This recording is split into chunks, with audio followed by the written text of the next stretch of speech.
fast in practice. Preston Pardus was third. You can remember a fantastic run that he had on the road courses in the Xfinity Series this season. This track was one of the times he put up quite an effort and a solid finish at that. So we'll see if he can hold that true. He was third in practice, and one of those drivers that Sean was talking about that should be coming around here to finish his lap as he comes out through turn 14. As you can see, a lot of action all over the racetrack. You see working up through turn 14, working uphill on the front stretch, and we'll see, I imagine, a couple of laps, assuming they didn't go off track. We'll see Nate Stewart clock in right here, and don't think Stewart was able to get one in. Actually, no, this is their coming 2 laps, so they'll try to get one in. They still have about 8 minutes left to try to get that lap in. As you see at the top left side of your screen, the timer for qualifying, 7 minutes 35 seconds left to go on the clock. I don't know, Blake, if you're Brandon Hawkin, do you think are you satisfied with that lap, or are you going to try to go faster every time? So you never know who might sneak up and kind of knock him off the pole there.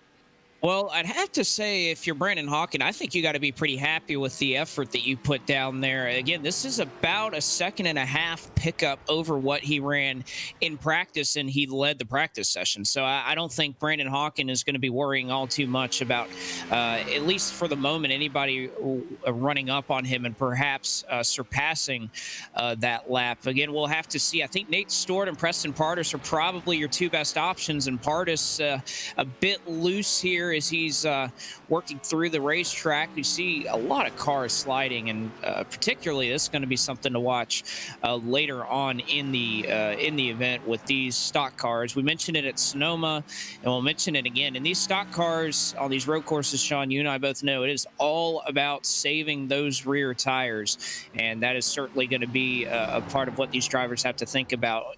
Easing it into it, not going off. And speaking of going off, Nate Stewart is off. Absolutely. So yeah, that's a case in point right there. So if on a hot lap, I mean, you can afford to do it here. It's qualifying. You're just trying to put a hard lap down. But during the race, you are going to have to keep those tires underneath you at all times. If you slide them even once, it's going to take maybe 2, maybe 3 corners to get them cooled back down. And iRacing veterans, they'll all know that tire management, if these tires get too hot, they will be sliding all over the place, and you're just going to be losing time left, especially during a race like this. It's very valuable to keep all the position on the track that you can.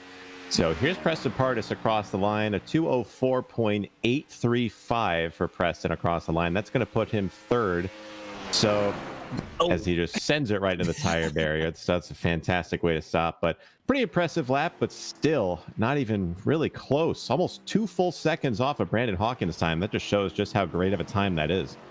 Well, and I was riding along board with Preston Pardus for a good portion of that lap, and it was really through turns 5 and 6 that he really kind of stepped out the back end of that race car, and you could see still about 2 seconds off of what Hawkin was able to produce. And just looking at what he's able to do as you ride on board there, Jacob Armstrong right now, 2:08 is his fastest time. You see him trying to complete one, but also with the clock counting down, it's really about 50 seconds left if you want to try and make a lap. You pretty much have to leave pit road by, I would imagine, about 4 minutes left on the clock to be able to get around and even be able to put down another lap. So if you're not getting to the stripe here in about 35 seconds or so, I doubt you'll be able to get in another lap. So we may have a couple of drivers who aren't able to put one down.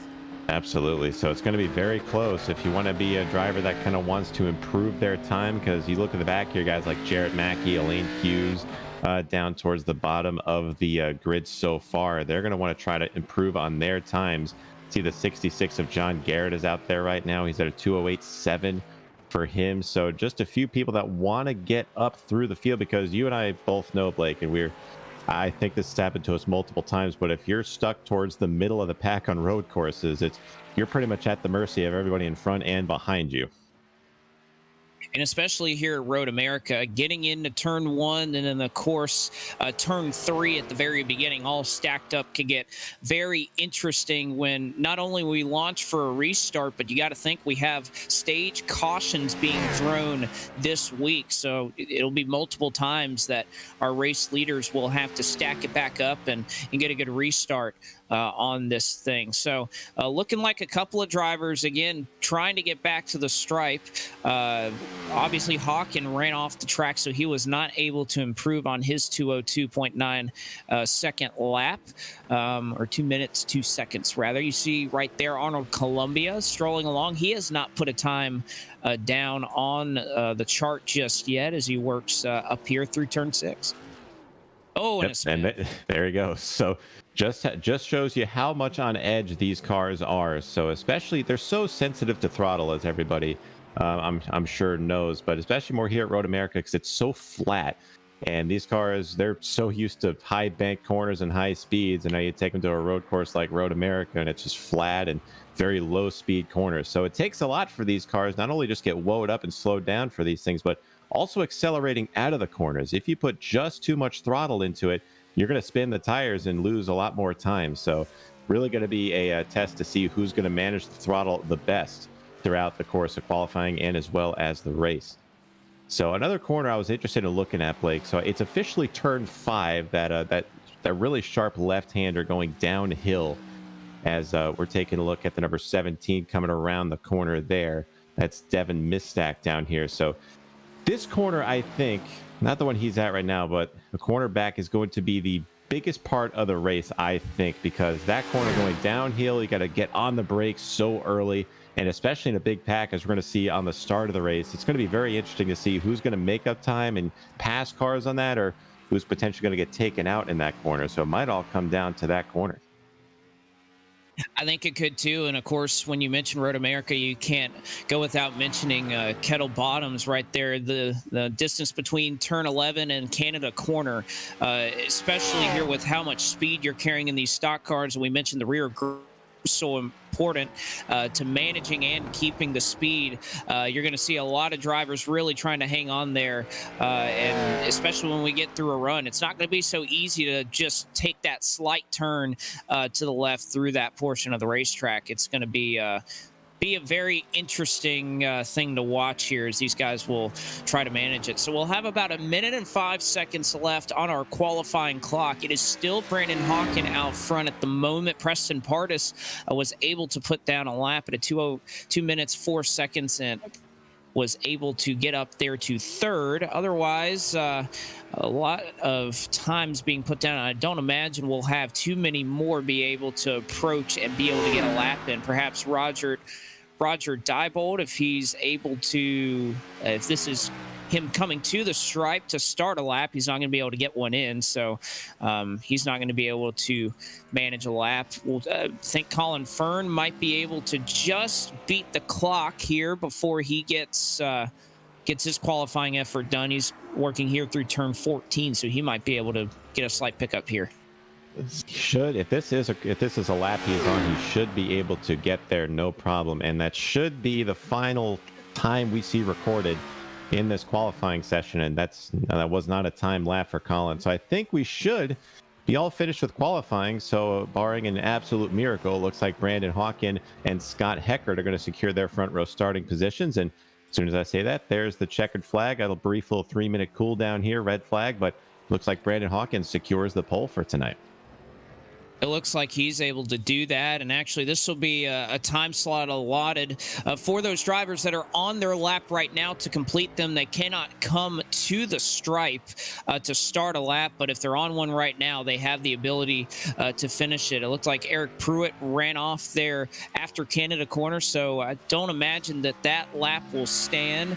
You see the 18 that you're riding on board with right now. That is Jared Mackey, who was trying to complete his lap here. He has a 2:11 right now. You see the left front on this car with the setup these guys are using. That left front, especially there through turns 5 and 6, is nearly picking up off the ground. So that's going to be something to watch to see these cars kind of kick up that left front off the ground. Yeah, don't be surprised if you see a few tires coming completely off the ground, either left or right side. So, especially with these curbs, if you hit them just right, you're going to see some air time for these tires. And that's not what you want to see in total. I mean, we talked so much about tire management before, and really can't stress it enough that those who can save their tires the best throughout the race are going to benefit the most. And we're going to see just who can and who can't really, because the guys that really are having a hard time saving are going to be the ones you're seeing struggling out there. So, just about halfway through the cool down session here for these guys to get their last second lap times in.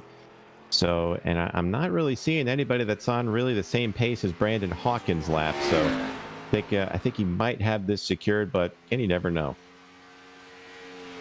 Certainly so. We want to take this time to remind you that the Ring Around the Roadies is presented by Fort Worth Screen Printing, and we appreciate their support of this series as we wind down the qualifying clock. It looks like Mackey was able to get his lap in. Colin Fern was also able to complete one. He has a little bit of a time pickup as he goes from a 127 second lap time to a 126. So about a second will put him up a couple of spots on the grid.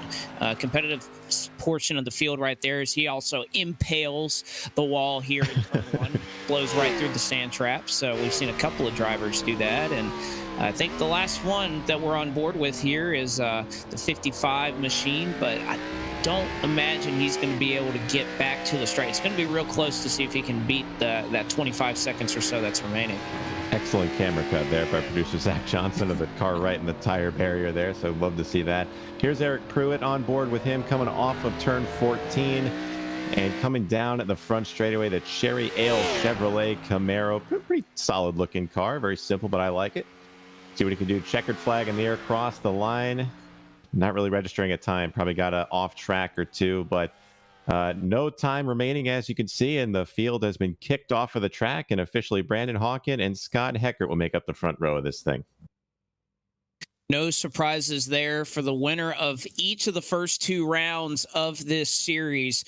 He starts up front once again. He's just been amazing. He's a great road course driver, but particularly in these stock cars, Brandon Hawken just knows how to get it done. He'll start rather at the front of the field with Scott Hecker to the outside, as Sean mentioned, to the outside of row number one. Preston Pardis will roll off from the third starting spot. Fourth will go to Brad Perez. Fifth will go to Will Rogers. Sixth will be Bailey Curry. Seventh is Eric Pruitt. Eighth is Colin Fern. Ninth goes to Ryan Vargas. 10th goes to Dylan Poe. And, of course, a correction or an amendment on that. Will Rogers in substitution tonight. You'll see Will Rogers on your screen, but it'll be Leighton Sabil that rolls off from fifth. So Dylan Poe rounds out the top 10.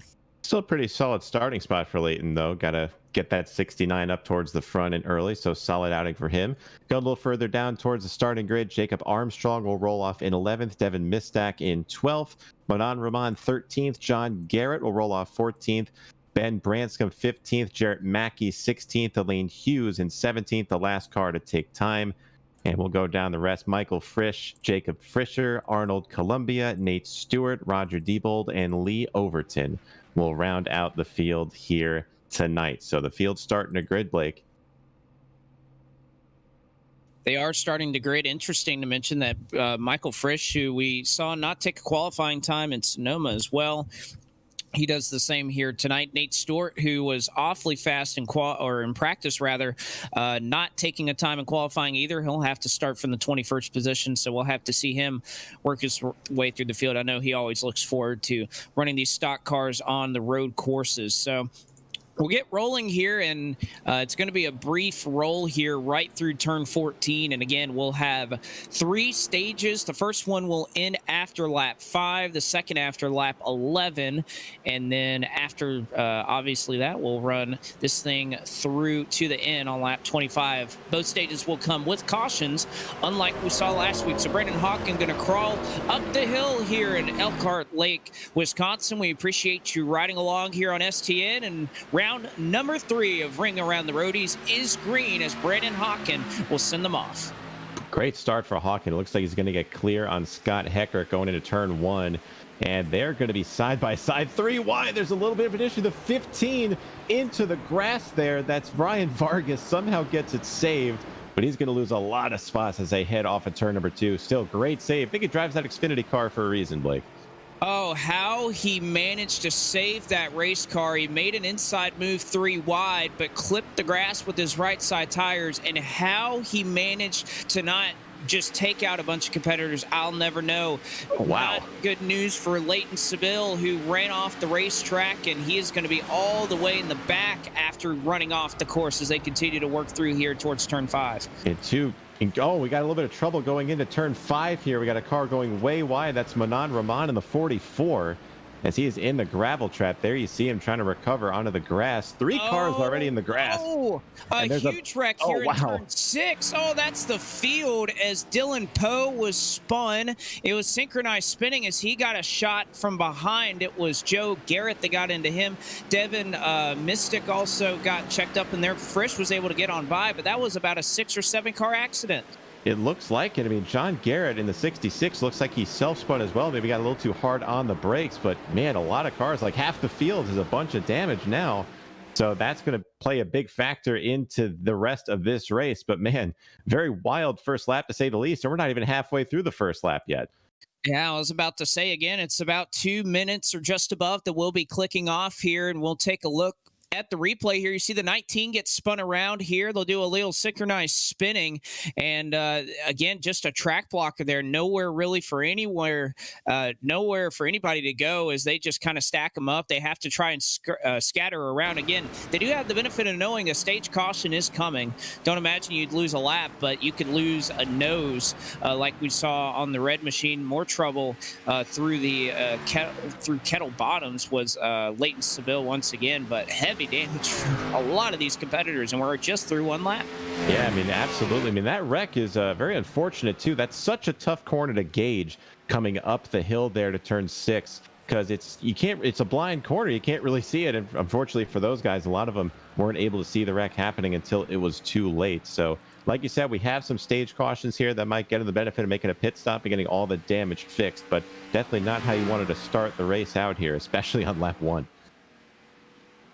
Certainly not, and they are still battling pretty heavily here. This is around 19th. Rahman is to the outside, and looks like Will Rogers able to make his way by, or Leighton Seville, excuse me. Actually, Rahman goes off the racetrack. He's wide off of turn 3, so he's going to have to try and collect things back here and get it on the racetrack. That turn 3 has been a real trouble spot for a couple of guys already. Yeah, that's the only corner we didn't really talk about as the trouble zone before we started the race, and sure enough, a couple of drivers have gone off there already. So the second time the 44 has been off the track, we have an incident coming out of turn 5. Benjamin Branscombe has looped it in the 38 there. There you see him in the grass. So just carnage so far here at Road America. So definitely not how these drivers wanted to start. Yeah, we had Jared Mackey just take a bit of a spin through turn 6. He's able to collect it and get it going, but my goodness here. Oh, there, the 38's off the track once again. It is just a tough go for some of these drivers early on in this race. We knew Sonoma was a pretty tough racetrack, but this track is so narrow, and with these stock cars especially, you just cannot get your tires off into the grass, or it's going to be a long, long road ahead. Oh, Benjamin is off the racetrack once again here, working into, I think, turn 9. Another just, wow, 38 is, he's not having fun right now. Definitely a rough go of it for the 38. So again, we have time to get these cars fixed if needed with these stage breaks, but again, definitely not the way you wanted to start. And going back to Sonoma, 2 really different styles of track, Blake. I mean, Sonoma doesn't really have too many high-speed portions. It's very tight, technical. I mean, you got the S's down towards the end, which can kind of make it a little tricky to get around. But Road America, you got to get on the brakes a lot at some of these corners. There's so many high-speed portions of this track, and we got another car off at a turn 14. It's Jarrett Mackey again, the 18. So he gets back onto the racetrack, but we're seeing it just play out in front of our eyes, Blake. It's definitely a big turn in track styles compared to Sonoma here at Road America. No, you're exactly right. Of course, Sonoma very technical, and of course, with the addition of the carousel there that the NASCAR Cup Series cars now run at, it makes it a lot different. But here at Road America, you think about the front straightaway, you have to have all that speed to get into turn one, really turn three to turn five, the moraine sweep. You obviously have to carry a lot of speed into that. You carry a lot of speed into Canada Corner. So, like you said, there's just a lot of very high speed portions of this track as Bailey Curry has gone off the racetrack. This was in turn five, just a self spin as he was riding along here in the eighth position. So Bailey Curry goes off here. So it's just been devastating for a lot of these guys. Producer Zach Johnson is going to be very busy tonight. I'm sorry, Yes, he Zach, is. with all these incidents happening. While you were talking there, Blake, I saw about two or three other cars go off tracks. We have another one that goes off. Bailey Curry went off again right there in the '05, but he gets back going. Another one that's off is Arnold Columbia again. So we're just seeing it. It's just a mixed bag of everything happening as cars just going off the track. But one thing has been a constant in this race, and that is Brandon Hawken. He has absolutely checked out from the field. Last time across the line for Hawken, he had a 2-second lead over Brad Perez, probably 3-second lead now. So it's definitely going to jump up a lot more. So I'm going to open up my scoring and see he has about an 8-second lead over Scott Heckert. So just absolutely dominant by Brandon Hawken. But Blake, as we are talking about, we are not surprised at all. Not at all. And one driver that I was watching throughout that entire last lap, and my goodness, it looked like he was driving a Formula Drift car around this racetrack, and that was Preston Pardis, who's running in the sixth position. Started in third, and I tell you what, when that car was turning right, the rear tires were escaping out on that thing. You could kind of see it a little bit right there, almost drifting into the corners. Can't imagine that's going to be very good for those tires, but you really only have 2 laps to run them on. We'll see if Pardis is able to do it. Oh, we nearly does it again. He is just sliding all around this racetrack. Speaking of sliding again, Benjamin Branscombe in the 38 has gone around again towards Canada Corner. So just locked up the brakes. This is how this race is going for us here in the booth. I'm just hitting. Oh, there he goes again into the tires. Oh man. Oh man. It's just a tough scene. But I'm just going around. I'm hitting V on my keyboard, just looking around the track constantly. I'm just seeing different things every time I shift to a new car. So it's definitely carnage, but it hasn't really been like contact with any other cars, Blake. It's just been everyone just shooting themselves in the foot proverbially, really. Yeah, I do know a lot of these drivers were kind of struggling in practice, and perhaps something where it's just obviously it's very loose out here, and it's not because of a hot track temperature. I know at Sonoma last week we kind of had a little bit of a track that was very slick. 65 degrees right now, ambient temperature 99 on the racing surface right now. So not something where it is exceptionally hot and making it a little more difficult for these drivers to maintain grip out here. It's just a case of how hard it is to get around this racetrack. Got another one going off, a big time smoke out of the back of the 66 of John Garrett. He's had a rough go of it already. As we see, the front clip has just been completely removed from that car. So got a couple of modified contenders in this race so far, and that's not what you want to see, especially only on lap 4. But yeah, it's a rough go of it for the 66 as he is still off the grass, and I think that might be a sign he might park it. So. But nonetheless, that is right there. Who's at the 17 is off the track again. That's a 17 of Devin Mistak. Oh man, just Blake, this is not a handful of drivers. This is just not how you wanted to start this race. But fortunately, as we keep mentioning, we have the stage break coming up, and there's going to be a lot of busy crews on pit road with the hammers and Flex Seal and whatever else they can get their hands on to fix these things. Exactly. Brad Perez, who was just running in the third position, he got a little hot into turn 1, ran off the racetrack. He got all 4 tires off, but didn't hit anything, and seems to be in a pretty good spot right there. But it's such a contrast from just a couple of weeks ago. Obviously, Thanksgiving last week, but we were at Sonoma just 2 weeks ago, and the amount of carnage we've seen there. You see Nate Stewart, he was running up through the pack. He has run off the racing surface. Just the amount of drivers who have struggled here early on is just a testament to how difficult this racetrack is and what these drivers are going through. And I got to tell you what, I know this is something a lot of these guys are going to have to get used to. Again, this is a a track that is on the Cup Series schedule next year, and you know that sim racing loves to adapt and evolve along with the Cup Series. So you have to imagine that these type of racetracks are going to become more common, and the skill set's going to be more necessary if you're going to be a successful stock car driver in real life or in iRacing.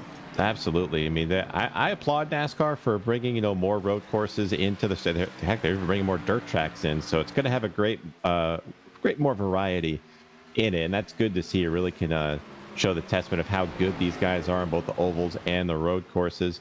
But yeah, I completely agree with you 100%. If these guys are going to have to run tracks like this more often in these cars, so they can be competitive when the schedule does pop these tracks up. So some are learning the hard way, some are just taking it easy. But one thing's for sure, it is definitely a learning curve for some of these guys as they make their way through lap number 5. I believe most of the field is on. And yes, that is the case. Brandon Hawkin will come around and win lap number 5. So he wins the stage. Will continue to run under the green until the caution flag is waved. We'll continue to hand out stage points here. Looks like Scott Heckert is able to hold on to second. Third will go to Brad Perez. Fourth, a little ways back, Eric Pruitt was able to make his way around Colin Fern for fifth. Sixth will go to Ryan Vargas. Looks like Preston Pardis, who was sliding around early, is able to hang on for seventh. And a pretty nice battle coming to the line here for eighth. It looks like Jacob Fisher is going to be able to get in front of Bailey Curry for that spot. And then Jacob Armstrong, I believe, going to round out the top 10. So that'll complete stage 1. I'm sure in a couple of moments here we'll get that caution flag. Give a call to the 84 Jacob Fisher as well. Started 19th on the grid and finds his way up to 8th. So that is a great drive through the field for Jacob. I had a little bit of damage on that car, but I'll sacrifice some damage for a gain like that. So I'm looking through the field. I'm trying to see if there's anybody that fell back considerably. The worst one I see so far is the 55 of Leighton Sabile. Started 5th. He's back in 11th. So that is the worst drop I see on the field. But one thing has been constant, Blake. No one has been able to touch Brandon Hawkin as we see more cars going off in turn 5. That's the 36 of Preston Pardis. So he gets it going, but and the field, we're still reckoning. The field is still trying to catch up to each other. Blown a tire. I think Pardis has blown a tire. Oh, and he's into the tire barrier. He's got a few extra tires out there, but I think it doesn't. It looks like all of them are up. I can't really see if the right front is dragging. I think the right rear's down on his car. Because he is trying to wheel that thing, and either it's flat or it is so worn that he might as well be running on the rim. I mean, we weren't kidding when we were talking about tire management being a big deal here. Oh yeah, he has killed the rear tires on that machine. All right, so the field makes their way down the front. And by the way, an amendment there. So that'll be the end of stage 1. Stage 2, we'll get the stage caution flag for that. So I want to apologize for that. So we'll get that through stage 2. My goodness. So Brandon Hawkins going to make his way in. Pardis again spins out. He just cannot get that car to behave going. Still struggling as he comes back onto the track. There you see the second place driver coming in. Also, Brad Perez, I believe, is in as well. There's Scott Heckert, you see. In the good wrench machine, Brandon Hawkin is already in his stall, so he's going to get out way ahead of these guys. But still, it is a struggle for some of these guys, and for the guys up front, these tires might be a welcome sight. As Ryan Vargas looks like he might inherit the lead here as he stays out for an extra lap, so that might benefit him here. But we'll see how long it takes for Hawkin to chase him down. And right now, Perez is out front. He also elected to stay out on the racetrack, so he has a lead over Ryan Vargas. And, I mean, you think about it, the tire wear is going to be just significant here. You think about only 5 laps, but the amount of wear that is going to be on these tires are going to be significantly high. So Perez and perhaps a couple others who are close in battle, they'll just try to go one lap further, survive on those tires, and then eventually... Oh, man. I tell you what, this car has had the most eventful drive on this lap than anything I've ever seen. He has done everything he could to try and get back on a pit road and finally is able to do it. So we're talking about tires being a welcome sight. I don't think that applies to anyone more than Preston Pardis right now. So he's going to get that machine in to get some tires. But there's your leader, Brad Perez. Currently has a sizable gap over second place Ryan Vargas, but as we mentioned, those two still have not pit. Brandon Hawkin has come in for tires. I'm showing Jacob Fisher in the 84, Leighton Sabile, and Devin Mistak have not come in for tires yet. So Brandon Hawkin going to be considerably faster, and if this thing shakes out, he might have an even bigger lead than when he came into the pits, Blake. Well, and I think he might even be able to chase down Ryan Vargas and pass him before Vargas is able to come down to pit road. Again, Hawkin now going to start blistering off at about the 2-minute 3-second, 2-minute 4-second pace that we saw him run at the beginning. And right now, Vargas is been running about 217, 215 right now. So Hawkin will likely make his way around the Flex Seal machine before Vargas can even get to pit road. And looks like he's going to do just that. Vargas and Perez in front of him will dip off into the pits. I think Preston Pardus is still in his pit stall. He might be pulling it behind the wall. I'm not sure. He's been sitting here on pit road for a little bit longer than just a tire change, so perhaps fixing some damage, or perhaps the damage a little too far gone there on the 36 car. Another retiree from the race is Michael Frisch, so he has pulled off as well. So hate to see it for those guys. Those are some very competitive drivers, but as we saw, especially in the first lap claimed quite a bit of drivers, fenders, and anything else in between, and even tires, even as we saw with Preston Pardus. So, but nonetheless, Brandon Hawkin reclaims the lead. Scott Heckert is back to second. Eric Pruitt in the 59 is going to be shown in third. Colin Fern fourth. Brad Perez out of the pits in fifth. And still going down the list, Roger Diebold sixth. Ryan Vargas is being shown in seventh. Bailey Curry eighth. Nate Stewart ninth. And Jacob Fisher rounds out the top 10. So everyone on the track has pit except for two drivers, Roger Diebold in the 5 and Elaine Hughes in the 29. So interesting strategies for them too. But again, as I mentioned earlier, it looks like Brandon Hawkin has an even bigger lead than when he came out. Well, speaking of the 29, he is often in the sand. He may need to consider getting tires. He barrels it off into Canada corner and kind of move off the sand and try to work his way back through. The one thing he has to worry about, as well as a couple of others, is obviously before that caution comes out, you want to be on the lead lap. And a couple of these guys are, well, about a minute and a half behind the race leader and Brandon Hawkin.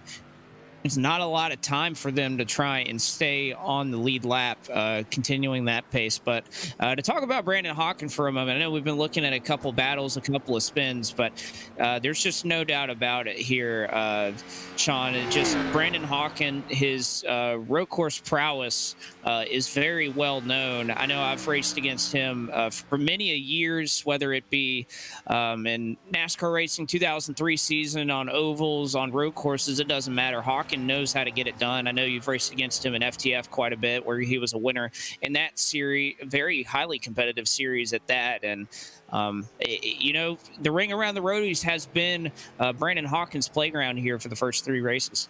It's no surprise there, really. Hawkin only win in FTF came at a road course this past season, the FTF Grand National Series. No surprise there. But again, as you mentioned, very competitive league. Beat the likes of Derek Justice.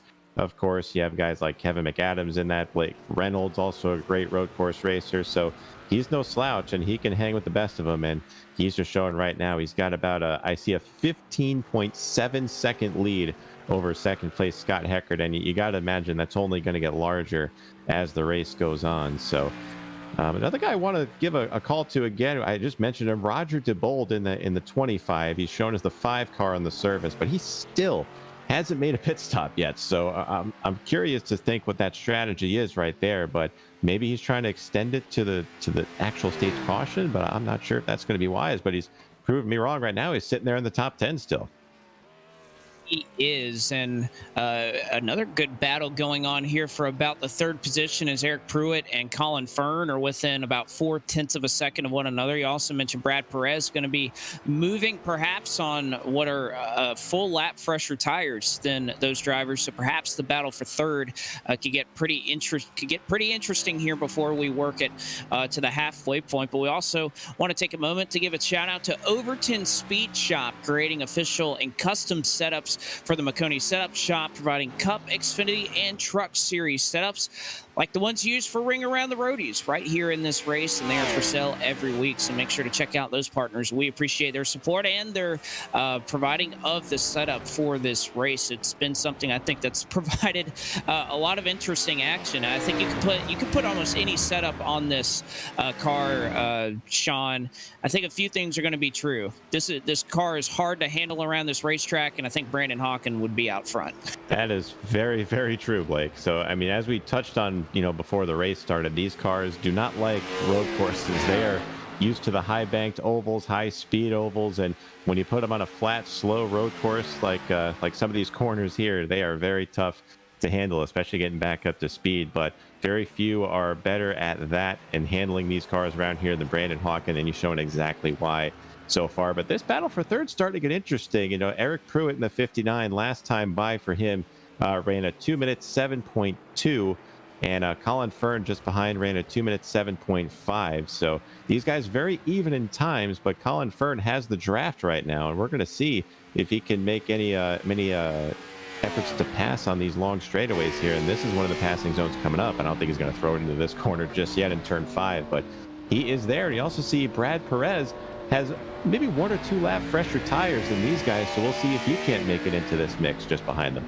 It's just a single lap, but you have to remember it was about lap 5 and 6 that we saw people pitting. So if you can imagine that one lap makes a much bigger difference here, as Colin Fern nearly looked to try to make a move on Eric Pruitt right there. We'll see if he can get it done this time as they work it through hurry downs here, as he will try to get something. Now they work it up to the carousel, and Fern still looking for a way around off the corner. Nice job here by Pruitt, able to hold him off, but we'll see what can happen here. High speed section right here. Brad Perez starting to get closer, and you mentioned the draft will come into play a little bit here. Obviously not the big spoilers that we're accustomed to seeing. This is the high horsepower, low downforce package, but still can make a difference if you're going 180 miles an hour. Oh, and look at this. Colin Fern taking a look maybe to the outside in Canada corners, so being very risky with that. We've seen a few drivers lock up going in there, but he's able to keep it on the track now, working around turn 13, coming down to turn 14. And you could see just behind the 68 right there of Colin Fern, Brad Perez starting to get more into the picture on those slightly fresher tires as they hit off of turn 14 down the front stretch. So, but look at Eric Pruitt, put a little bit more time on Colin. Let's see what the lap times are. It's a 209.1 for Pruitt, a 209.0 for Fern. So these guys very evenly matched, but Brad Perez a 207.9 right behind him. So he's definitely going to be in this battle in maybe a few corners, it seems. He's going to have to get it done quickly. Again, this is the last lap in stage 2, and this will be the stage where after its conclusion, we will see the yellow flag displayed. Obviously, Hawken well off to the lead, but this is going to be the battle that we're looking for stage points. Scott Heckert trying to hold on over Eric Pruitt, and of course, Brad Perez is now about a second behind this battle. We'll see what they do up into turn 5. Fern looking for a way around, going to take kind of a wide entry into the corner. Oh, he slides off the corner as they work uphill into turn 6. There's that throttle control we talked about. He's got the rear tires heated up, and like I said earlier, it's going to take a couple of turns to cool those things down so he regains the traction. But Brad Perez is sneaking into the picture right behind Colin Fern. So now that the traction played a factor, Pruitt's able to get away, but now Fern goes from on the attack to on the defense. He's got Brad Perez closing in as they head into turns 9 and 10 in the carousel. So this is where a lot of time can be made up, especially on corner exits. So we're going to see just who gets the best exit as they head down into the kink in turn 11. Well, I see a couple tire marks being left by Colin Fern right there. That's going to allow Brad Perez to pull up just a little bit more. And Fern going to be sliding here as they work through the kink. And that may be what Perez needs. I think Pruitt is pretty well safe in his position in third. But we'll see. Can Perez mount a charge here through Canada corner? Off the corner, a little bit of wheel spin for both guys, but it looks like Perez was able to get slightly more traction as they cut it down into turn 12 here, 13 now, as they head to the final corner in turn 14. So, it looks like 68 got into that corner a little hot. He might go off the track a little bit, but he does a good job of getting it. But a great run out of the corner by Perez. He's going to block him down to the apron, but he's got to give him room. He's there. And Brad Perez on the last corner on the final straight is going to pick up the points for third position at the end of the stage. What a job by Brad Perez.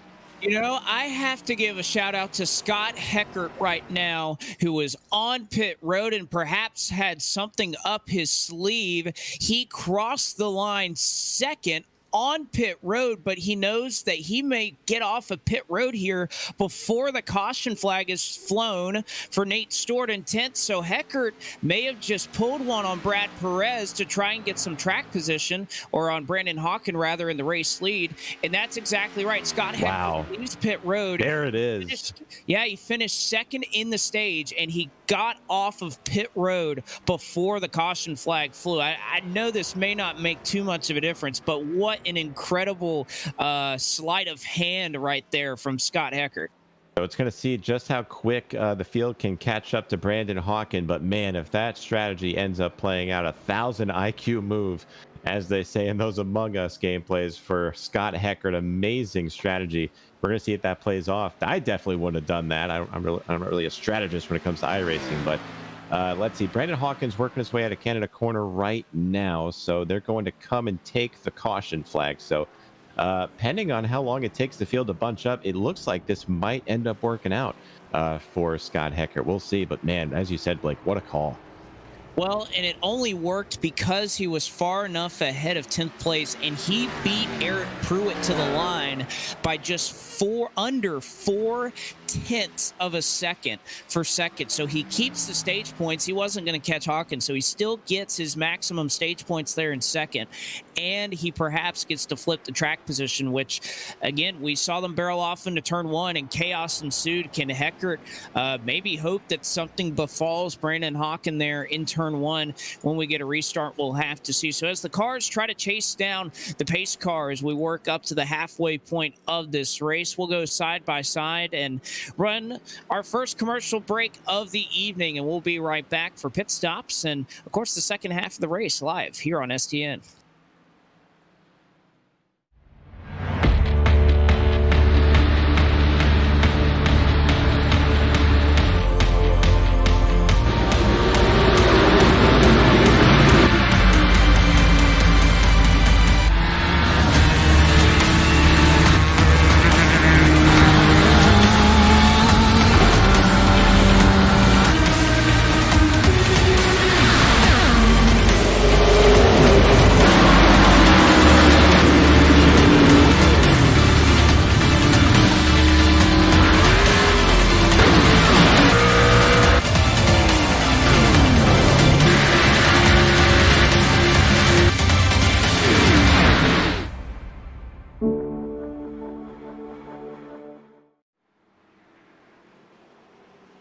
Still running under the caution flag and chasing the pace car here as we throw the caution flag once again. Brandon Hawken from the drop of the green flag. There's been no question here who the fastest driver in this field is. Hawken is in the lead. Brad Perez will currently be scored in a second position.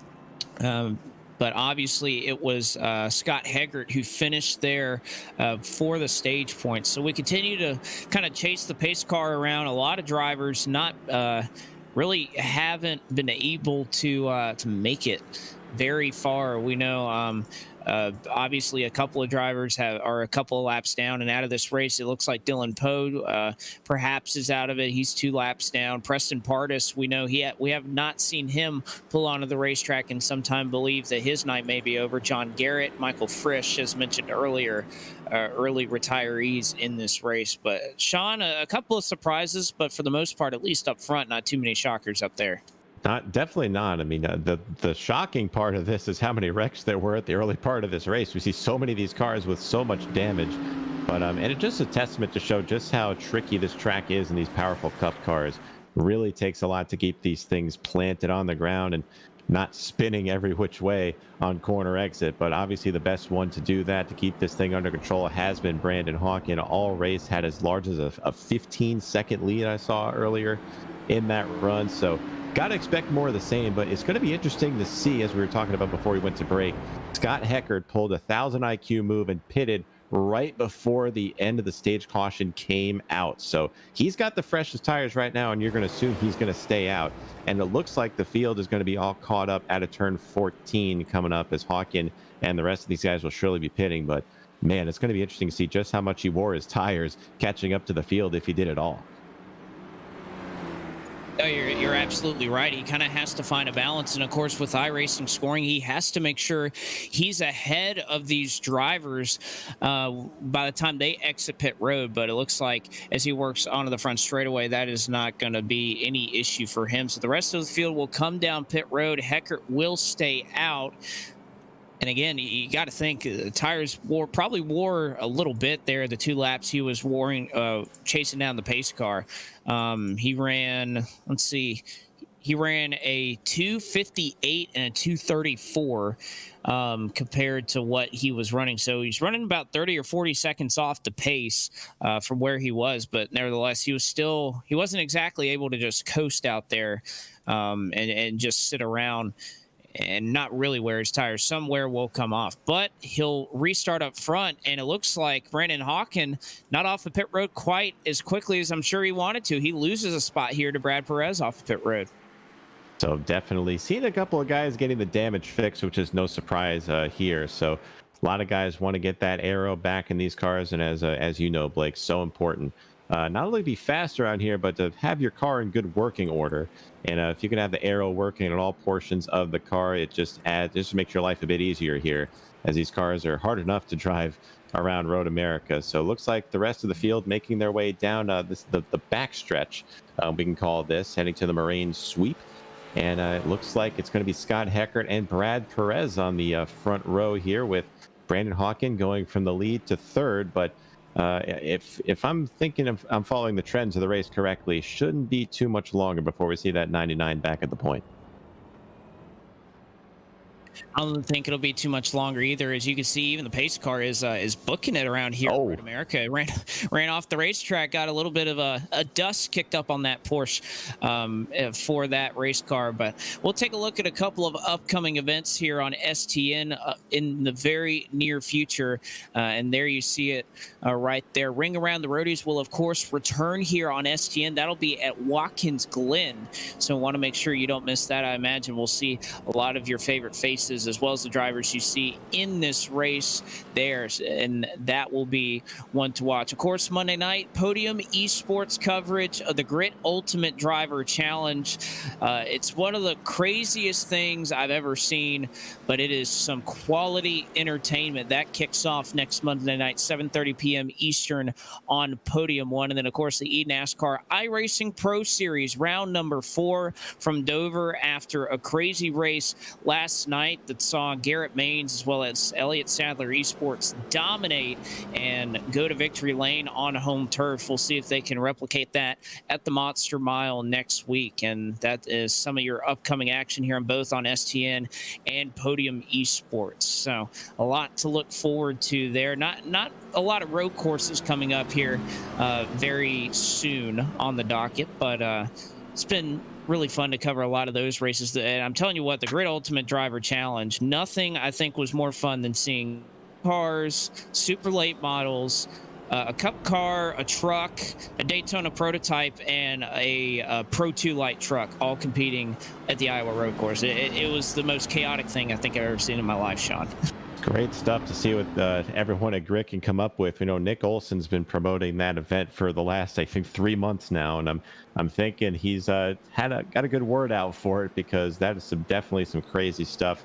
So definitely tune in for that if you want to see a little bit more the chaotic side / competitive side of iRacing. But looks like we have one more pace lap coming up here, Blake. Lights are still on atop the iRacing Porsche safety car, so it looks like we're going to go one more time around this long circuit for going back to racing. So still, again, usual suspects up front at the front of the field here. We again see Scott Heckert leading. Bailey Curry in the 05 machine is in second. Brad Perez third. Brandon Hawkin fourth. Ryan Vargas fifth. Eric Pruitt is being shown in sixth right now. He and Devin Mistecker swapping positions there as they start to double file. Nate Stewart eighth, Jacob Fisher ninth, and Leighton Sabile has found his way into the top 10, it appears. substituting for Will Rogers in that 55. So looking like a lot of drivers did get a lot of damage fixed, with the exception, I guess, of the 84 of Jacob Fisher, who's missing his rear bumper on that. But he was the hard charger before we came to the caution flag. Again, another guy that we haven't really talked all that much about has made his way up to the field too. Nate Stewart in the 016 in the service. He's the 16 on track. Started 21st. He's currently 8th. So those two guys, Stewart and Fisher, definitely have done a good job of making their way up through the field. But it's going to be a matter to see just how well we can keep the tires underneath these cars, and if anyone, if anything, has anything for the 99 of Brandon Hawken. Well, they'll get their opportunity to do it now.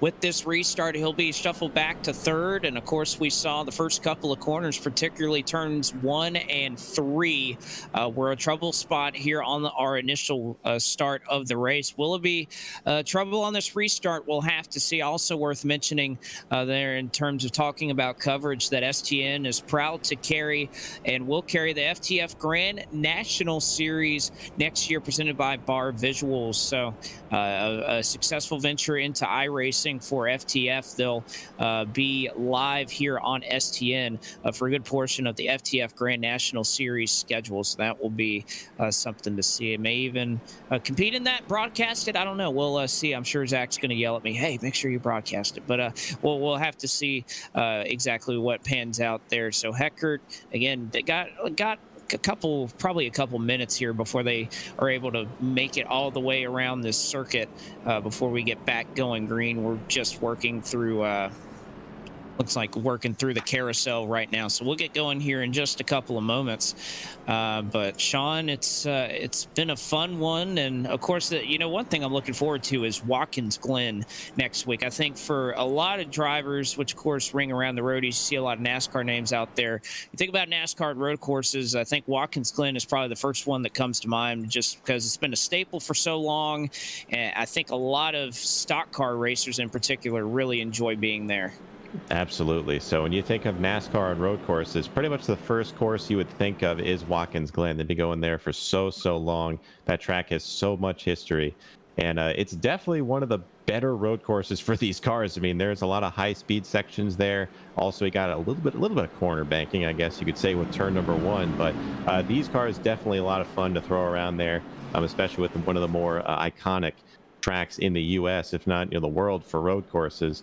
So definitely going to be interesting to see who can tame that track as well. Definitely going to be maybe slightly easier on the cars and the tires than Road America has been so far. But you never know what we can expect in the Ring Around the Roadies series on any of these road courses. And if today's been any indication, next week might be just as chaotic as well. It just might be, although I have a feeling that we may see the 99 up front there as well. What gave you that idea, Blake? I'm not quite sure. We'll have to see. But finally working through turn 14 and on to the front straightaway, Scott Heckert will have control of the field in his Good Wrench Service Plus Chevrolet. Obviously, that colorful ode to Dale Earnhardt right there. And he's not going to waste any time. An early restart before they even crest the hill here on the front straightaway. Green flag is out, and he's got a sizable lead, a couple of car lengths over Bailey Curry and Brad Perez, who will go side by side for second. But look at Brandon Hawken not wasting any time in that 99, looking around the outside of Brad Perez. If anyone can make it work, he can, but Perez holding very strong as they head into turn number 3. Hawken drives it in just slightly deeper. Perez has the preferred line, and who's going to get the run off the corner? So important. Down the back straightaway into the Moraine sweep in turn 4. And it's going to be a dead heat, it looks like, as they head into turn number 5. But Hawken has a nose out, and he might try to outbrake Perez into the corner. Well, and he's got the preferred line here heading into turn 5, and it looks like that's going to be a successful move there for Hawken. Trouble behind them, Blake, as I saw Eric Pruitt just get absolutely punted.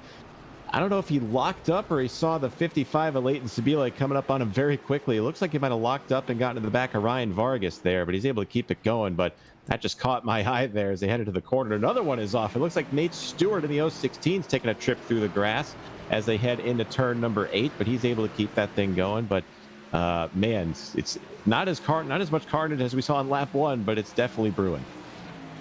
It definitely has, and Pruitt definitely got some help there. It was Sabile.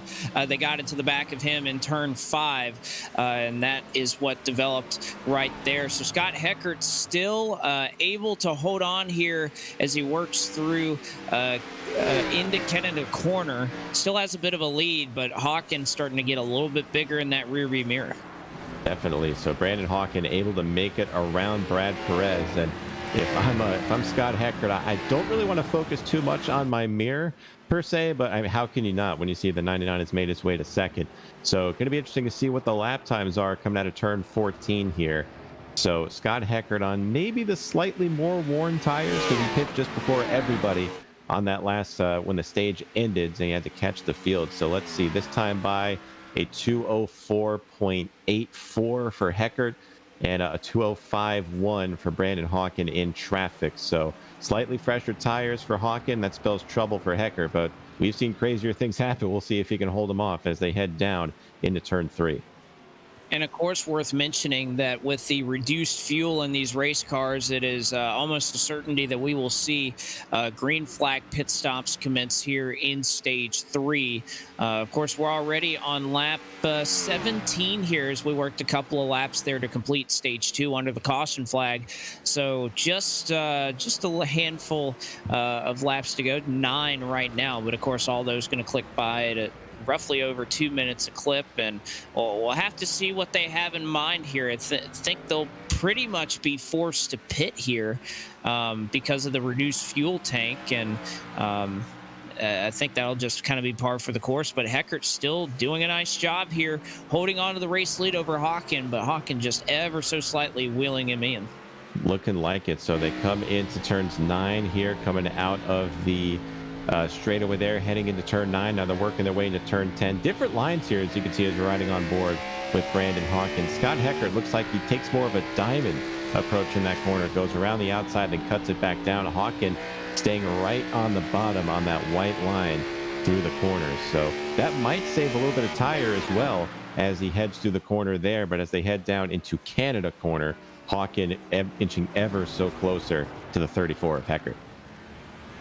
He is, however, a little slide off of Canada corner will give Scott Heckert a slight edge as they work through 13 and into turn 14. Heckert holding up solid here. And again, you got to commend the strategy call here for Scott Heckert, who, in all intents and purposes, probably didn't have the speed to compete with Brandon Hawkin, at least through the early portion of this race, and thought, I'll have something up my sleeve. Maybe if I get a little track position, it could help me out, or perhaps somebody can tag Hawkin for me heading into turn 1, and maybe I have a chance to win this race. I don't think it's going to cost him second, but a big slip right there, and it's going to be an easy pass for the race lead for Brandon Hawkin.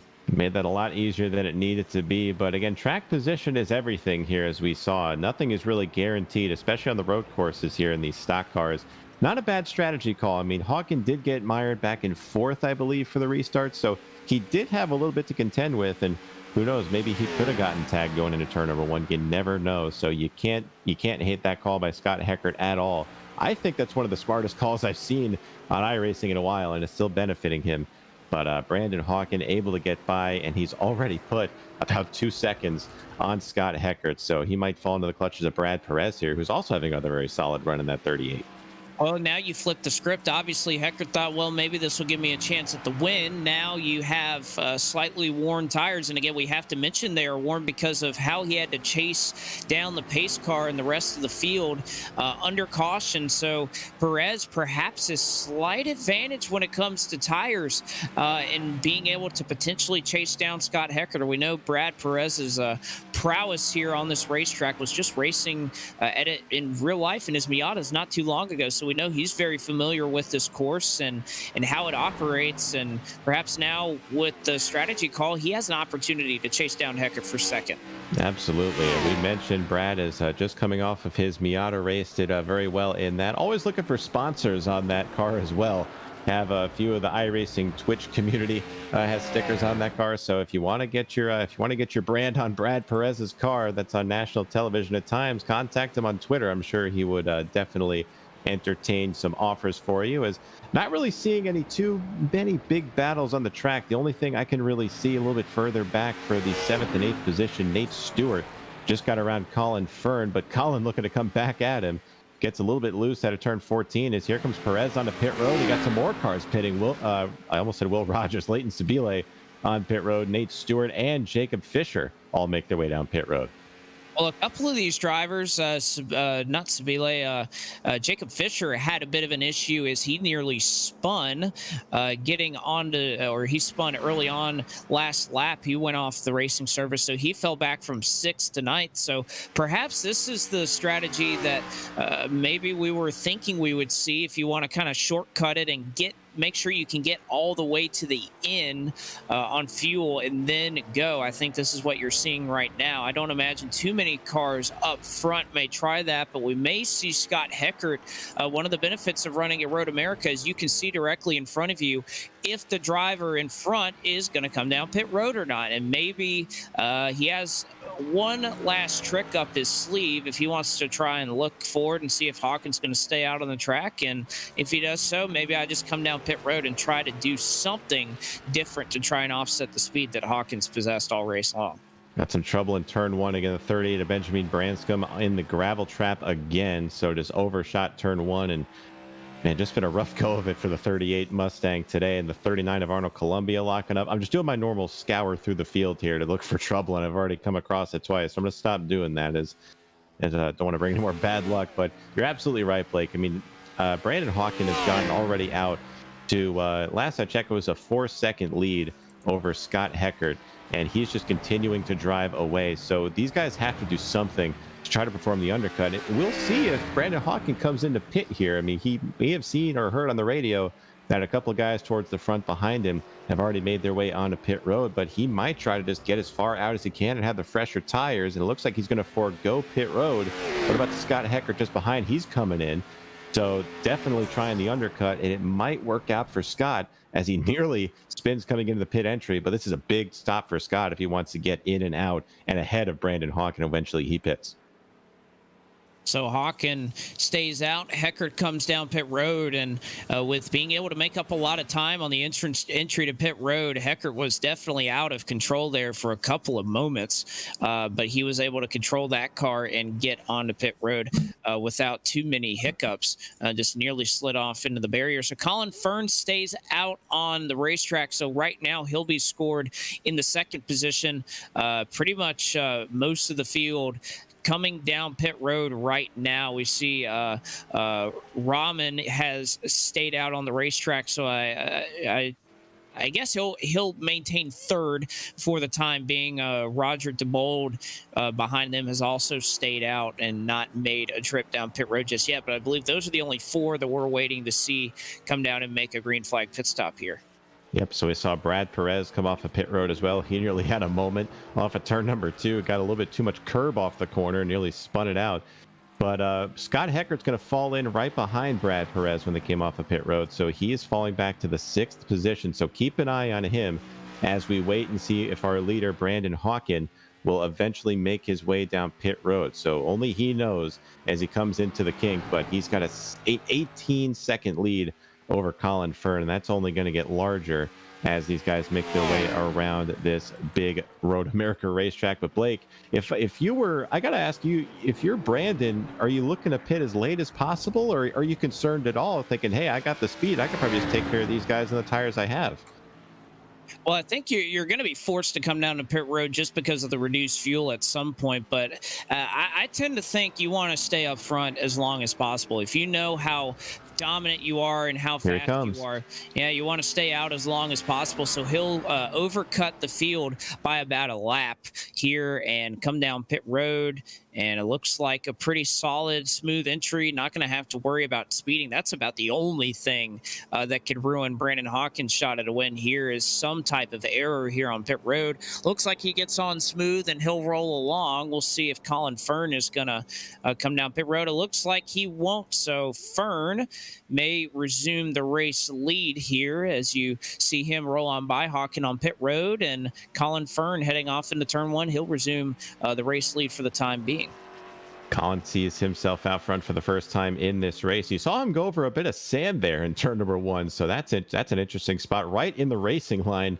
So we're going to see if that plays a factor in these guys, especially on their new tires, especially when they exit pit road, is Colin Fern not doing himself any favors there with his tires. Got to at least keep the car on the racetrack in order to maintain the lead and potentially win this thing. But Hawkin is off of pit road, only lost one spot, and more importantly, came out ahead of Scott Heckert. There you see the rainbow colored car right behind Hawkin. Number 34, Goodwrench, as you mentioned, Blake owed to Dale Sr. in 2000. Right behind them, Anand Rahman, though, still hasn't made his pit stop. So it's going to be interesting to see when he decides to come in. But man, Brandon Hawkin couldn't have executed that stop any better, as he'll likely regain the lead as he stays out in front of Scott Heckert.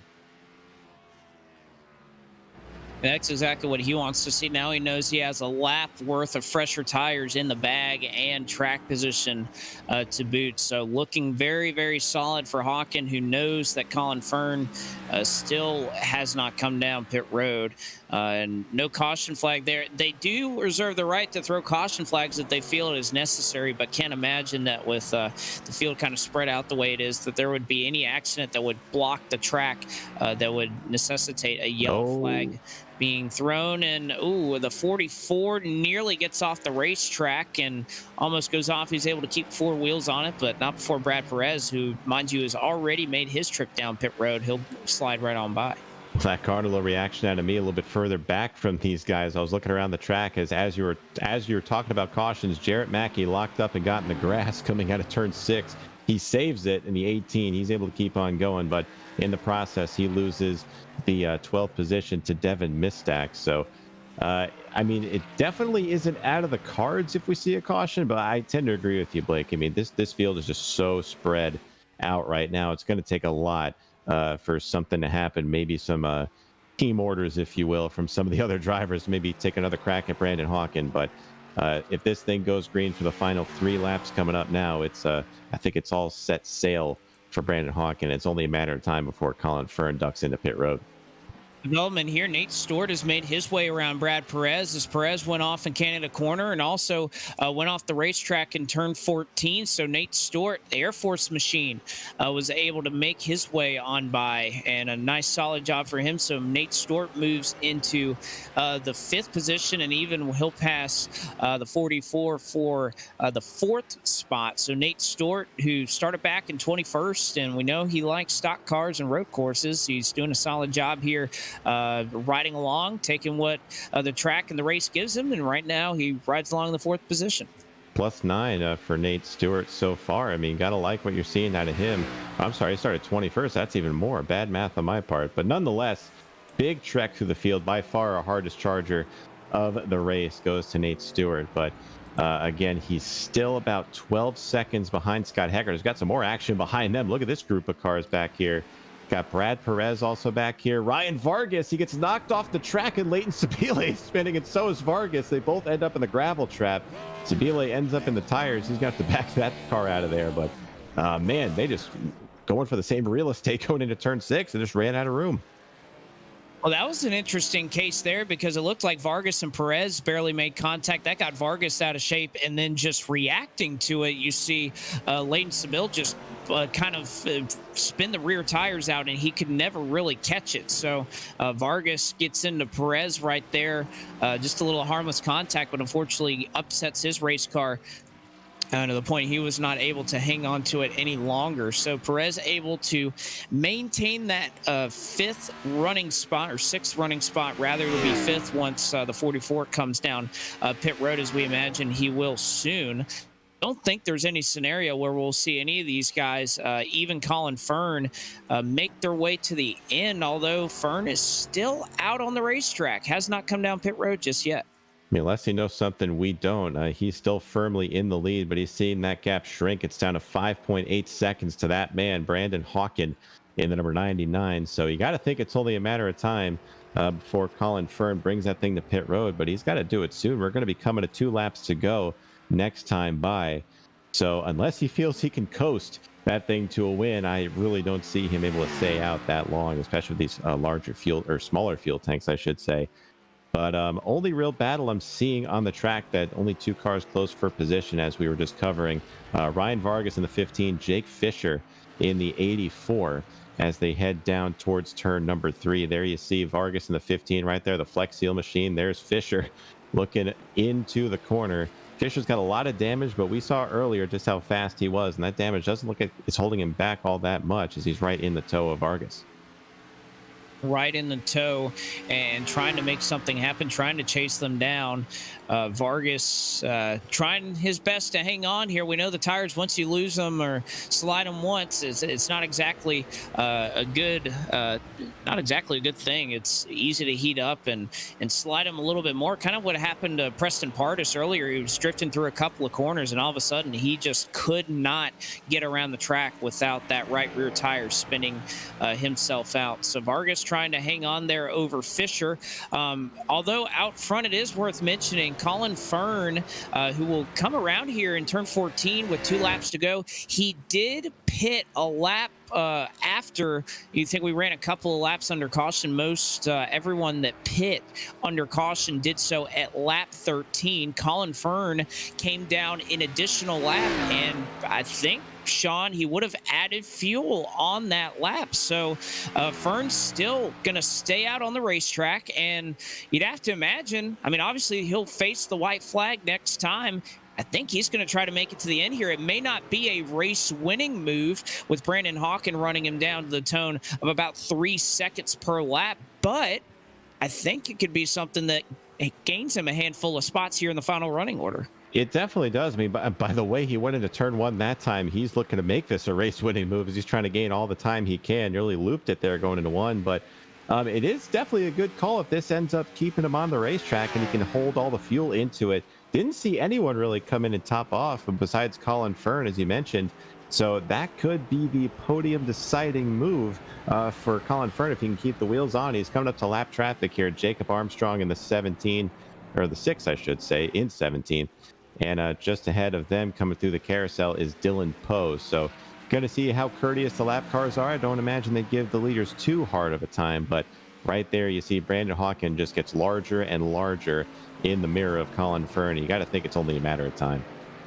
Only a matter of time, and perhaps the only thing that could give Colin Fern perhaps maybe a prayer of hanging on to this is if something happens with Jacob Armstrong up there, who, mind you, just came off of pit road, so he's going to actually drive away here, it seems, from Colin Fern. So Brandon Hawken about 3/10 back now of Colin Fern, trying a strategy call, but it looks like as Hawken has a huge run here, Fern going to take a defensive line here into Canada Corner, but it doesn't look like it's going to matter. Do they make contact? Hawken, he's going to manage it. Fern's going to door him off the corner, so Fern not going to go quietly into the night.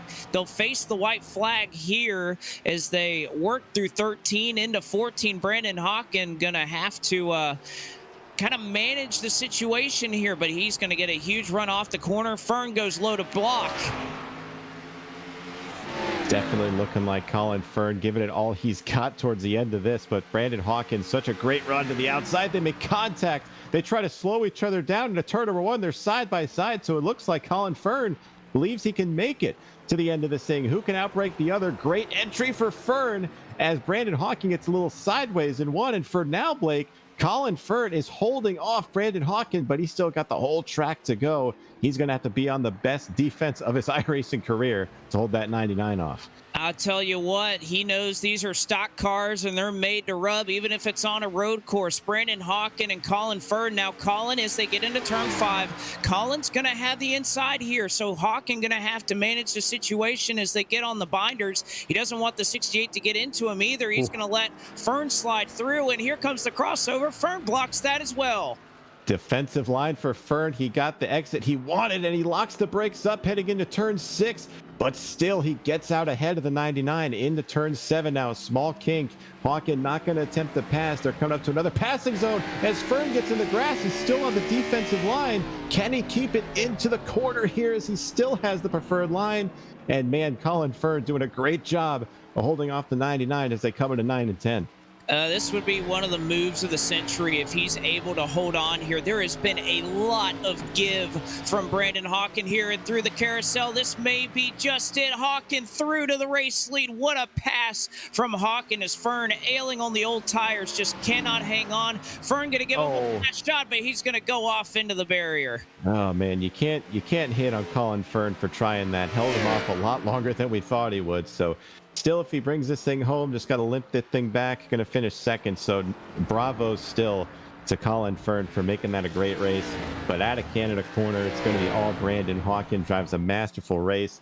Very patient into turn number 14, and it's going to be smooth sailing for that 99. Through turn 14 for the final time. He had to work for it. There's no doubt about that. And Brandon Hawken is going to win for the third straight time in the Ring Around the Roadies series. He is victorious here in Elkhart Lake, Wisconsin, as Colin Fern might be out of fuel here. It looks like he is limping to the line. Is he going to get here in time? Yes, he is going to be able to coast from this point on. So after all that defending, Colin Fern, out of gas, ends up making it by and still finishes in second. Oh man, again, admirable effort for Colin Fern as we see Scott Heckert as the 38 wrecks one more time for good measure. But man, what a race by all our top three. Scott Heckert with a great strategy call early on in the race, got on the podium, finished. Colin Fern looks like he would have ran out of fuel anyway, but man, he still gave it his best effort to come home second. So bravo to him. It looks like Nate Stewart, he's going to win the Hard Charger Award, going to finish fourth in this. Ryan Vargas is going to come home fifth. Brad Perez sixth. Will Rogers, I say Will Rogers again, that's Leighton Sabile in seventh. Jacob Fisher, Devin Mistak, and Manon Rahman look like they're going to round out the top 10. But man, Blake, we saw a lot more than we thought we would. Saw a bunch of strategy come into play and a lot of 100 IQ moves, 1,000 IQ moves even in this. So pretty solid race overall, I would say. Actually, Rahman utilized the same strategy as Colin Fern. He also ran out coming out of turn 14 and was barely able to coast across the line in 11th. Arnold Columbia, the lone driver who has not completed his race, he is in the 12th position, and he could pull off right now, but he's just going to do so I guess for formality's sake to cross the line, and that'll wrap this one up. But I got to say, Sean, that battle between Colin Fern and Brandon Hawken was just absolutely incredible. I cannot wait to talk to them here in a couple of moments. But before we do, let's go ahead and show you the full field rundown. Brandon Hawken, again, takes home the win. He is victorious so far in each round of the Ring Around the Roadies. Colin Fern, a strategy called, nets him a couple of spots. It may not have won in the race, but he still finishes up in second. Scott Heggert will round out the podium in third. Nate Stewart finishes in fourth. Fifth goes to Ryan Vargas. Sixth was Brad Perez. Seventh was Leighton Sabile. Eighth was Jacob Fisher. Ninth goes to Devin Mistak. And 10th was Eric Pruitt. Going a little bit further down the running order here as we look in 11th, Manon Rahman, as Blake mentioned, finishes there. Arnold Columbia 12th. Jarrett Mackey 13th. Ben Branscombe finishes 14th. Elaine Hughes 15th. Jacob Armstrong 16th, Roger DeBold 17th, Bailey Curry, an early retiree, in 18th, Dylan Poe 19th, Preston Partis 20th, John Garrett 21st, Michael Frisch 22nd, and rounding out the field is Lee Overton, finishing at 23rd tonight. That rounds out the field, and we'll see if we can't try to get a hold of Brandon Hawken here in a couple of moments. It looks like he taking a little bit of time to get up here into the Discord, but you know what? Why don't we not waste any time here, Sean? I think we can still talk to the driver who nearly had a chance. He led the final lap and really put up one heck of a fight there. Colin Fern standing by with Sean Butler. Colin is trying to run away from us here. We're going to try to get him back up here in just a second. I believe our race winner has just come in. There he is. So, Blake, we'll let you get a word with Brandon Hawken. Exactly right. Brandon, I just got to ask you about that last lap with Colin, because, man, he did everything in his might to try and win that race. And that little back and forth between you guys was just incredible to watch. How was it from the driver's seat?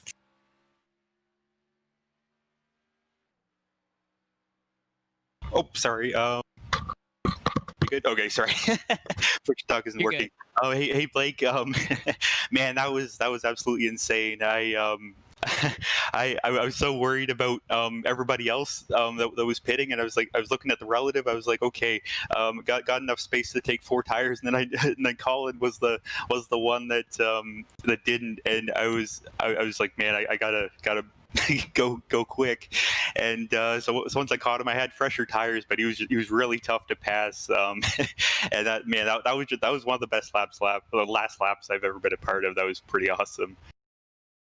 It certainly was. Any opportunity that he had to defend or even kind of banging doors there on the front straightaway coming to the white flag, he was going to give it everything he had, and it made it certainly an interesting exchange up here to watch up here in the booth. But talk about this racetrack because it's obviously, I'm sure, one that you put a lot of time into, and I'm sure you love, especially as somebody who loves these road courses as much as you do. Being able to come out to a track that maybe a lot of these stock car racers aren't as familiar with. It's got to feel good to come out here and perform this well. Yeah, thank you. Yeah, Road America is a great track. It just has a really nice flow to it. I feel like it, and the carousel is one of my favorite corners. Yeah, it's just overall just great track, and lots of heavy braking, especially with the stock car. And yes, it's really challenging with these things because wheel hop is so easy to do here. So um, yeah, it was just driving stock cars here. It's a lot of fun, and well, pretty much anywhere it's a lot of fun in a stock car. These things are really tough to drive, and man, what a finish! That was awesome.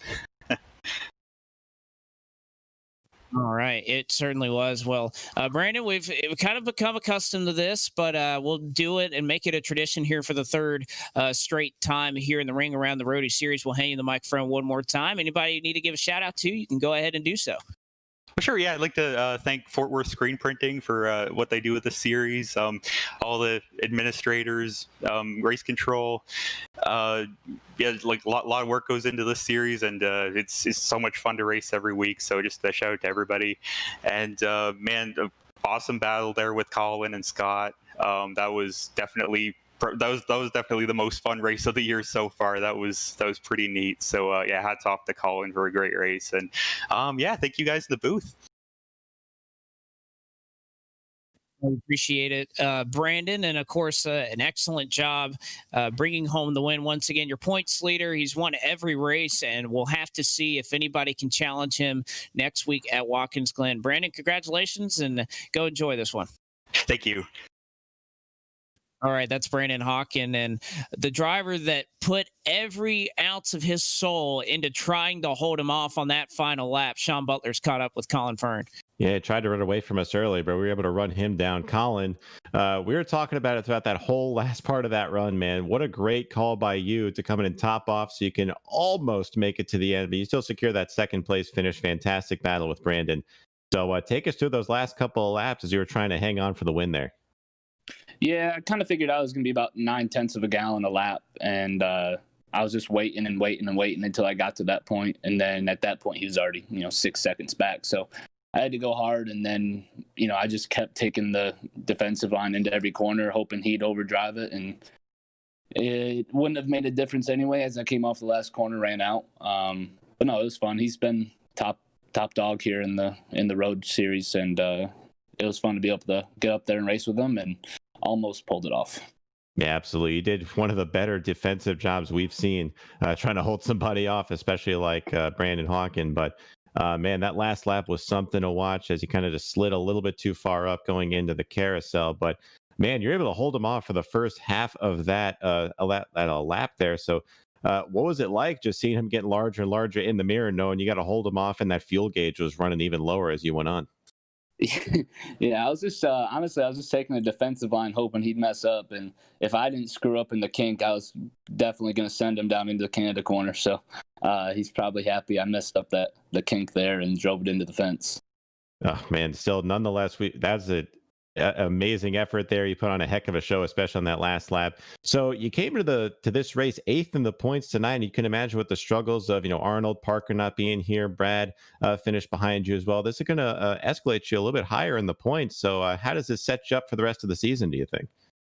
It'd be awesome if Brandon just didn't show up the next 2 weeks. I think everyone would have a shot at the championship at that point. But Brandon and Scott, they're having pretty good runs all the way through the series. Will struggled a little bit. I think he messed up on lap 1 or whatever. So it's just capitalizing whenever guys make mistakes. And yeah, I don't even know where we go to next week, but it'll be fun. I believe it's Watkins Glen next week. So, I mean, everyone's pretty familiar with that track. So it should be a good time for you. And also, again, great job. Great show tonight. Great finish in that second. So you got some time. Who'd you like to shout out, plug, or give some thanks to?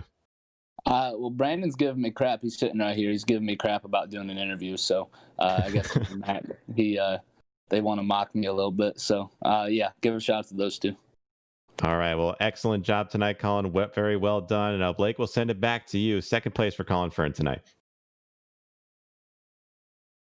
He brings it home P2, and Scott Heckert, who obviously really kind of threw us for a loop, but was one of the more brilliant strategy calls that you or I have seen in iRacing here in a while. The decision to come down pit road and still manage to get second in the stage, that was one that really took us for a surprise there, Scott.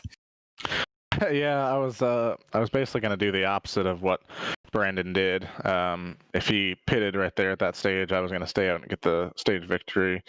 But I was kind of thinking that I had literally, you guys saw it was just enough buffer to finish second in the stage. I think we probably crossed like within a tenth of a second. And then it put us in a really good spot. And I was kind of saying, don't make a mistake. And of course, that pressure from Brandon just had to push so hard and ended up just slipping the rear tires and giving the lead back. Well, he certainly didn't knock you for the effort. And, it's kind of become a thing that not only, I mean, obviously Brandon has kind of been the class of the field in these first couple of races, but, you've kind of come out here and proven yourself as well. Second last week, third this week, and obviously been consistent and really in the top 3 every single time we come out here. So just what is it about these stock cars and these road courses that just kind of click for you? They're just a lot. They're a lot of fun. I kind of like the challenge of. I've always kind of said you have to be very accurate and precise with all your inputs. But you also kind of have to kind of boss the car around a little bit, which is pretty much opposite of what like a GT car feels like on a road course. So they're just a ton of fun. Totally different challenge, and yeah, just enjoy it. Good to know there, Scott. But Watkins Glen is next week. I know a lot of, I think we'll see a lot of names, even a bigger field come out for that one next week. How do you think you fare in a matchup there? Because obviously that track, at least with these stock cars, more familiar territory, taking and wheeling those cars out there. Yeah, I have no excuse. I've won there twice in a real car on Watkins Glen, so I have the real life experience, but it's just a whole different deal, and Brandon's really fast, but the nature of Watkins Glen is it should be really close, tight racing. I think the top 5 will be really close, like probably under half a second, under 2-3 tenths of a second difference. So I'm looking forward to it'll be a battle. It certainly will. Well, I'll go ahead and throw you the mic one more time. Scott, anybody need to give a shout out to? This is your chance. No, just like I said, thanks for you guys joining us. I hope the stage break caution, it was entertaining. It definitely felt like it shook things up, and looking forward to next week. Certainly so. We'll look forward to next week as well. Congratulations on your third place run, and hopefully you can get a couple spots better in a week's time. Thanks, guys. See ya. And Sean, that kind of wraps things up here for kind of what's become a regular site for us up here. Brandon, Scott, many of the same names. Obviously, Colin, a great strategy call nets him and gets him into the second finishing position. But same names we see. It really does matter what track. They tend to just do well on all these road courses, and it just goes to show you how wheeling these stock cars around is just a very, very unique skill. As the famous saying goes, the cream always rises to the top, and we see it tonight. Of course, Brandon Hawkins 3 in a row after tonight. So you got to think he's going to be the favorite heading into Watkins Glen next week. But we really saw a good mixed bag of stuff here tonight, Blake. Not only we saw great battles, we saw great speed. We also saw great strategy out of Colin Fern and Scott Heckert. So kudos to those guys, making it an interesting race to watch. And Nate Stewart as well, who we mentioned started 21st, finished 4th. So a lot of hard chargers, strategy calls, and excitement in this race. So, but in the end, it's more of the same here, as you mentioned, with Brandon Hawkin taking the win. So it's going to be interesting to see just who has enough speed to perhaps dethrone him at Watkins Glen next week. We'll certainly have to see. And of course, that'll be on the docket next Wednesday nights, rolling off at 8 p.m. Eastern Standard Time. And we'll get going for Watkins Glen. Imagine you'll see a handful of names. Of course, the Grid Ultimate Driver Challenge, that'll take place on Podium Esports, 9 p.m. Eastern. That'll be Monday night for a very interesting round. Charlotte Motor Speedway Legends Oval. That is going to be something to watch with multi-class racing. Don't want to miss that as well. As the NASCAR iRacing Pro Series next Tuesday night from the Monster Mile. That should be one you don't want to miss as well. So for my partner in the broadcast booth, Sean Butler, for Zach Johnson down punching the controls, I am Blake McCandless saying so long from Road America, where we bid farewell, and congratulations to Brandon Hawkin, your winner here in Elkhart Lake, Wisconsin.